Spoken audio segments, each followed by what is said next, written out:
Hi there. So today I just wanted to talk about just really the first step in this screen printing journey. It's really one of the most frustrating and difficult things when you're starting off. There's a little bit of art to it, but mostly it's just a little bit of trial and error.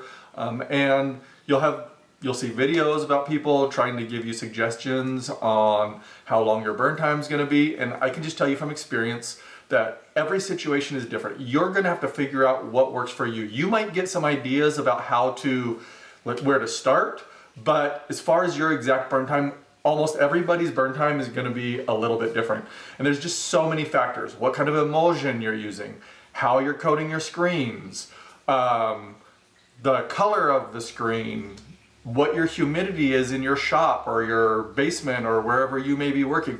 There's so many factors, and I constantly see people asking, help me, tell me what my burn time is gonna be, this is my setup. But in reality, no one can tell you. You're gonna have to figure it out, and I'm gonna try to walk you through the best way for you to figure out what your burn time is.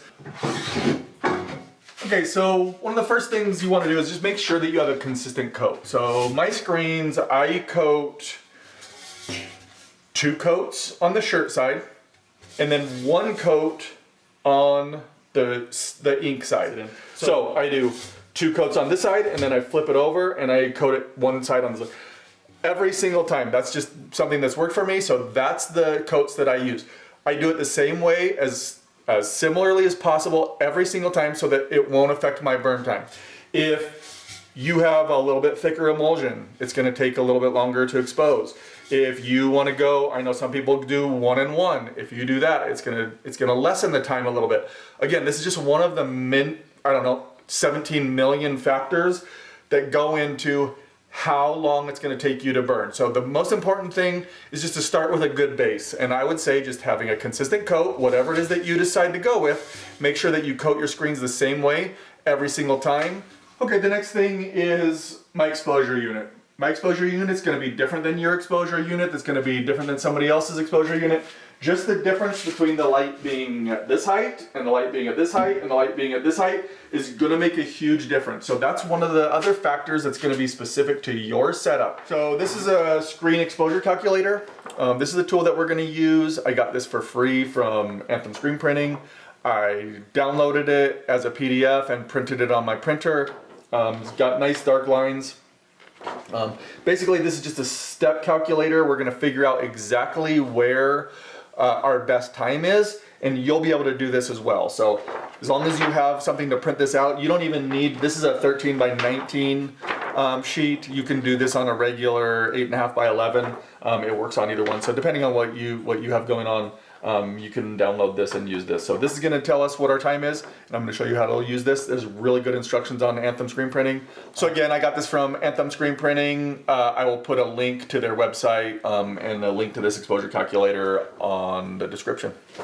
Okay, so first thing I'm going to do is I'm going to tape this to my screen. So I'm going to tape this face down. So it's going to be backwards when it's face down. So I'm going to put this face down on the screen, just in the middle of the screen. I'm going to put it right in the middle. I'm going to tape this down so that it doesn't move. Usually I use 1 or 2 pieces of tape, but for this thing, we're going to do a little bit of jostling as we're trying to figure out our time. So you're going to want to make sure that you tape this thing down really well so that it doesn't move at all. That could really affect the outcome of your screen. So I'm going to use 4 pieces of tape.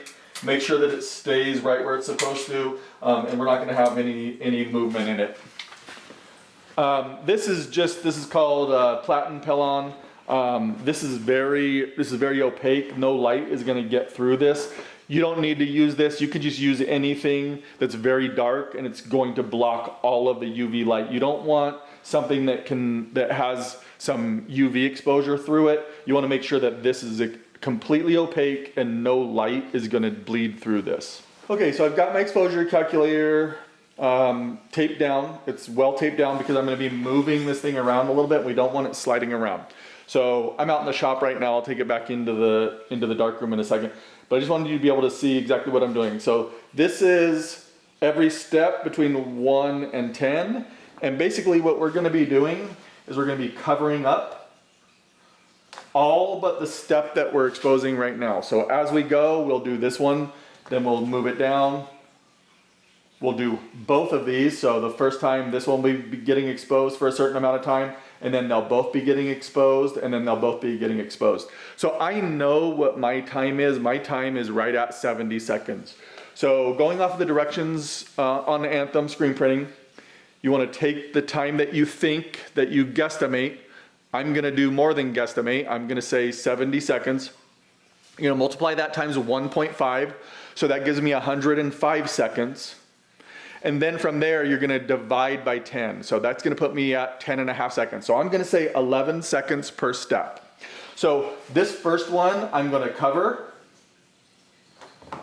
I'm going to turn on my light. I'm going to expose this for 11 seconds. And then I'm going to turn the light off. I'm going to move this. And then I'm going to expose again for 11 seconds, so on and so forth. So I'm going to keep going. So this one, by the time that we get to the end, will be exposed the longest, and this one will be exposed the shortest amount of time.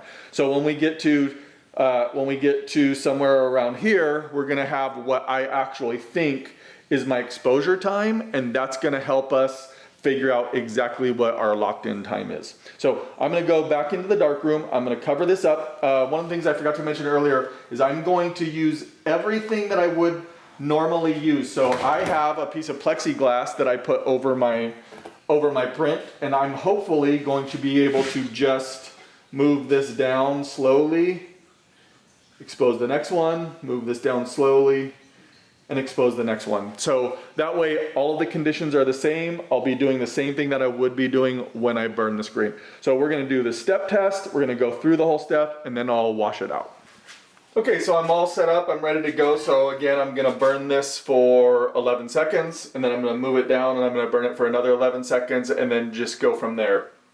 So as I move down, the top is gonna be more exposed and get more exposure to light, and then the bottom will be almost completely underexposed. So we'll take a look at that, and then I'll rinse it out, and we'll see what that looks like. Okay, so I know it's a little bit hard to see. I'm gonna get this set up. I've got my timer here. I'm gonna go for exactly 11 seconds. And I'm just gonna expose it like I normally would, and we'll see what happens. Maybe I'll learn that my burns could be better and my time's not exactly what I think it is. So I'm gonna go from here, and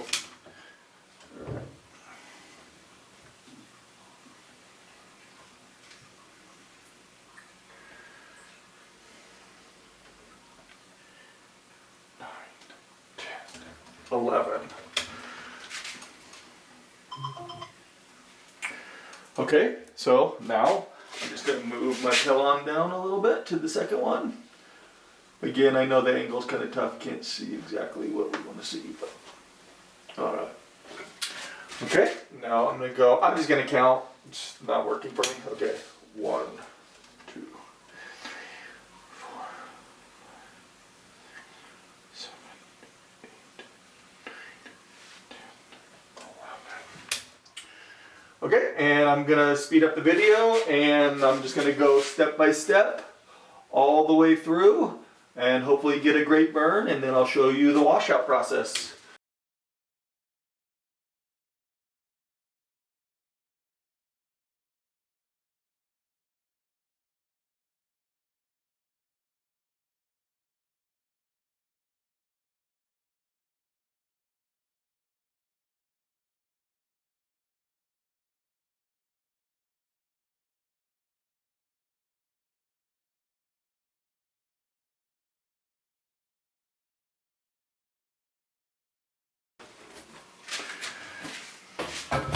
Okay, so I'll walk through the calculations at the end. I'm going to take this off. I'll take this over to my washout booth, and I'll bring you over there in just 1 second.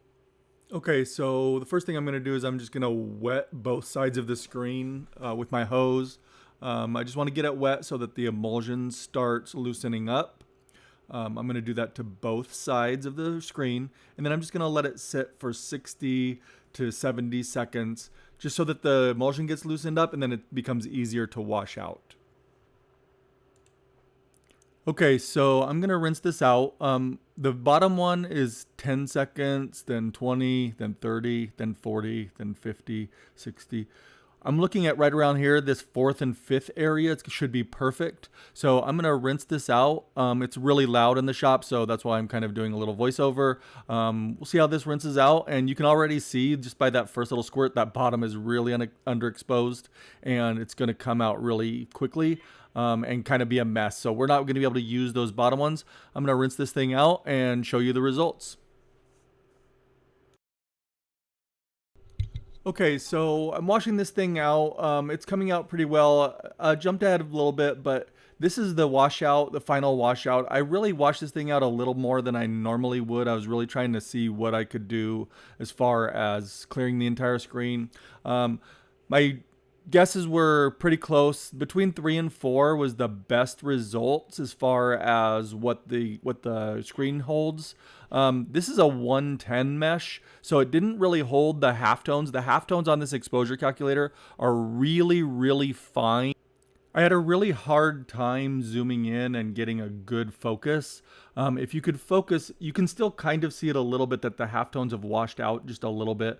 But basically with a 110 mesh, you're not going to be doing really, really fine lines or halftones. So I think that this, right between the 4 and the 5, is exactly what I expected it to be and is really where my best exposure was at that 65 to 70 seconds. And maybe I'll do a yellow screen, a 200 or 260 screen, just so that you can see the detail that you can hold. Like I said, the 110 mesh that I used for this test, it's not really gonna hold those super, super fine details, but that's more of a mesh challenge than exposure challenge. So okay, so that was a 110 mesh. I know what my 110 time is. I kind of know what the capabilities are.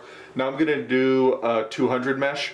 That one should hold halftones and really fine lines. So I'm gonna go ahead and do that, put it in fast forward, the exact same process, and then I'll wash it out and show you guys what that looks like.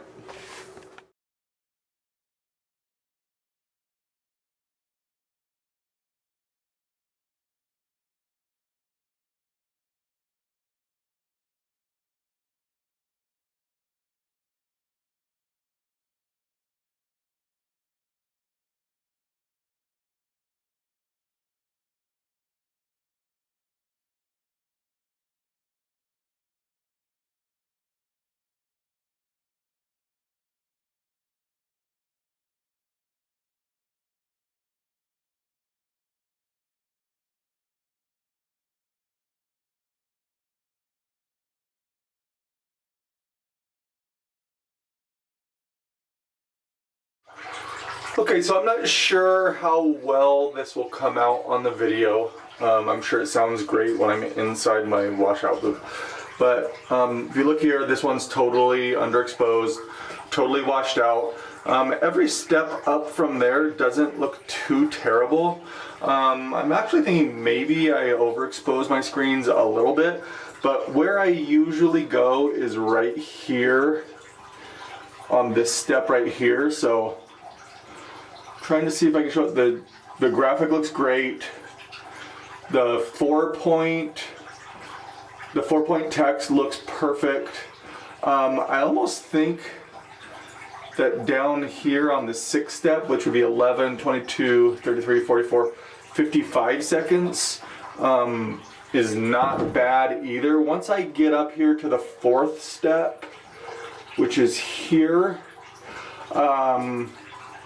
little bit of trouble washing out that 4-point. Everything else looks great, but the 4-point doesn't look very good. And over here on the far left, this last row of lines didn't really come out that well. Let's see if I can move this with the light. But the lines come out really well. Even the fine lines on steps 6 and 7 look great. Up here at the top where it was exposed for over 100 seconds, just didn't wash out, especially these fine lines. Doesn't look terrible, but really I think the sweet spot for me is right there on somewhere between line 5 and line 6. So I might dial my exposure time down a little bit. You can see on this 200 mesh, or I hope you can see on this 200 mesh, the halftones look great. The halftones look great all the way. Here they're washing out a little bit. Up here they didn't wash out enough. But in that 5 to 6 range, it really looks like really solid halftones. Again, this is a 200 mesh. So it should hold some pretty good detail.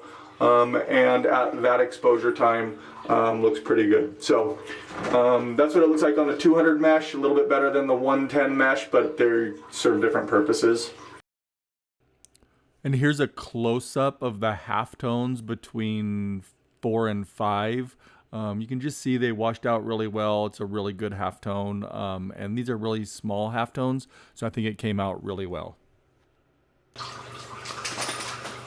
So anyway, that's how to use a screen exposure calculator.